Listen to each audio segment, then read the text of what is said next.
بندہ قرآن کا، اذان کا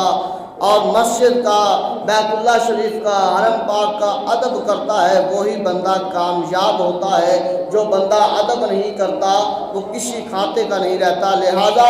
جب